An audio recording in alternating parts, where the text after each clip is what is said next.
This is what you've all been waiting for and want to know the secret. But the thing is, there is no secret. If you want to go pro, it's very simple. You just need to be grinding the right things and nothing can stop you for achieving your goal. I have over $35,000 and over 100,000 PR. And in this video, I'll be showing you guys the exact way I achieved that. At the end of the video, I'll be leaking my personal settings, the ones I've used to reach this level. I'll also be giving out a Fortnite and Kovacs routine that I've used myself throughout my career. And I'll be telling you guys a place where you can get access to my current Fortnite and Kovacs routine. And also routines from many other pros like Peterball and Thomas HD. But before we get into that, let's start out with the first topic, taking a break. Many people misunderstand how you take a break and what to do in the break. Everyone needs a break. You can't play Fortnite for 10 hours straight without burning out. And without a break, you won't improve as much. When should you take a break and for how long? After you've done your Kovacs or Fortnite routines, you should always take a break before moving into rank or tournaments. You want to let your brain relax right before it has to perform. A tournament is 3 hours long, so if you don't give yourself a break before queuing up, you're setting yourself up for failure. Take at least 15 to 30 minutes before the tournament and do some 1v1s right before queuing into it. You should always take a break after tournament. Don't go straight into Vod Reviewing. Your emotions can make you look for excuses rather than taking accountability. This break should be either to eat or go for a walk.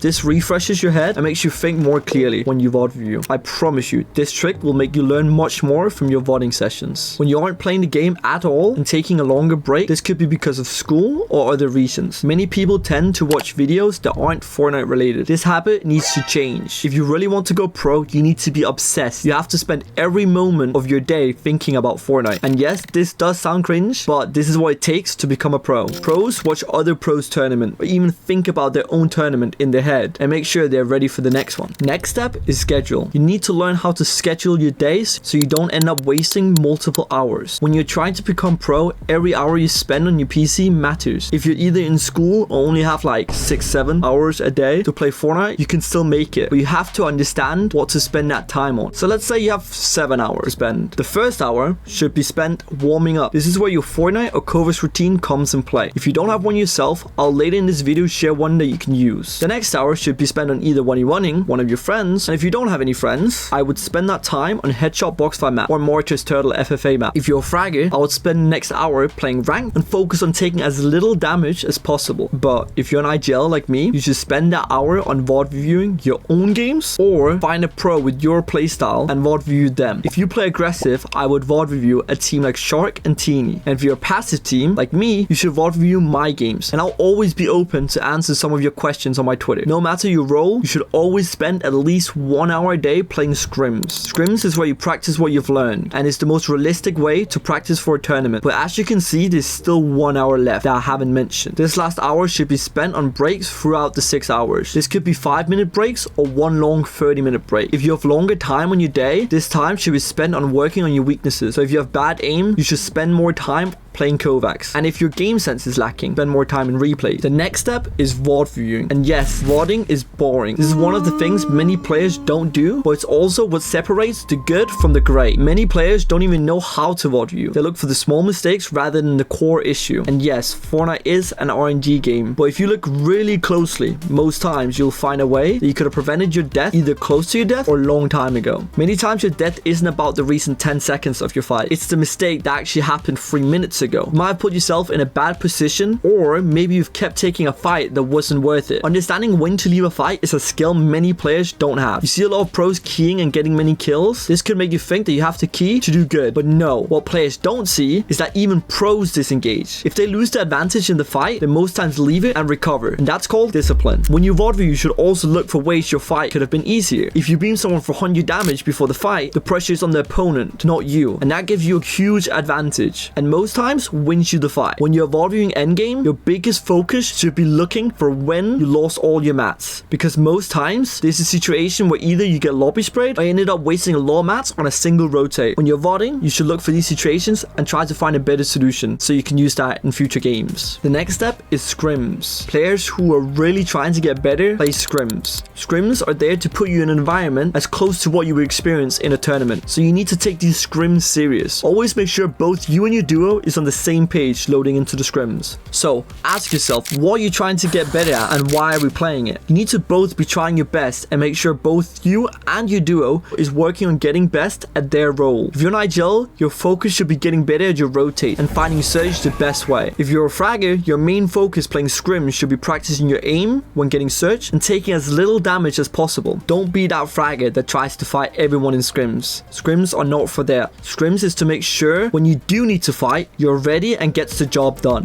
So many people have been asking me for my settings. So here they are. I've been using the same settings for almost my whole career. And even though they aren't the most optimal binds, I still really like them, but don't just copy paste mine. Like, try to find something you like. It's now time for the routines you've all been waiting for. We start out with the mechanics routine. So the first step is type in the map. The map is called Mechanics Training V5. The whole routine is going to be in this map, so you're as efficient with your time as possible. The routine starts out in the edit section. And here, you start out with the left scenario. Do this a couple times and move on to the scenario right beside it. I would recommend staying on the more simple edit courses since they're more realistic.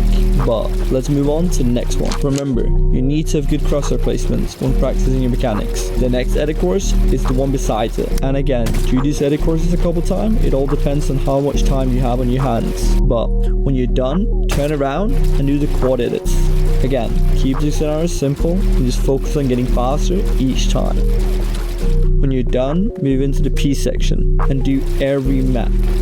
If you have some maps you like more, you can always pick those. But again, mechanics is all about keeping it simple and just practicing over and over again. But before we're done, don't forget to move into the free building area and free build a bit. This is where you challenge yourself and combine editing and building at the same time. After you're done, it's now time for the aim routine. The first scenario is glider tracking. This scenario is really realistic for when people are padding in late game and overall helping improve your tracking massively. The next scenario is bounce tracking.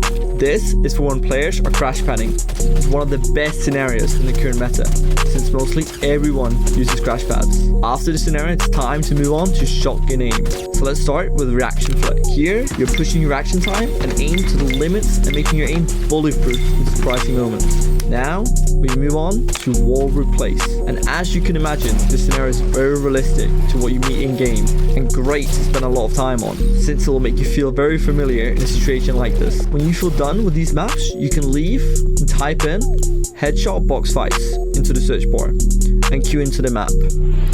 When you're playing this map, don't focus on your mechanics at all. You need to just practice pure aim and work on reading your opponent's movement while aiming.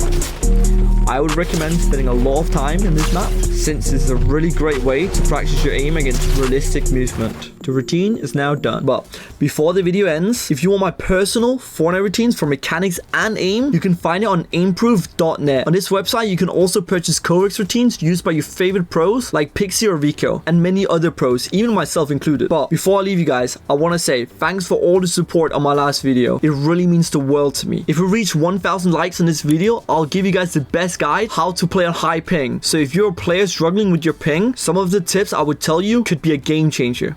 But anyways, thanks for watching guys. Bye.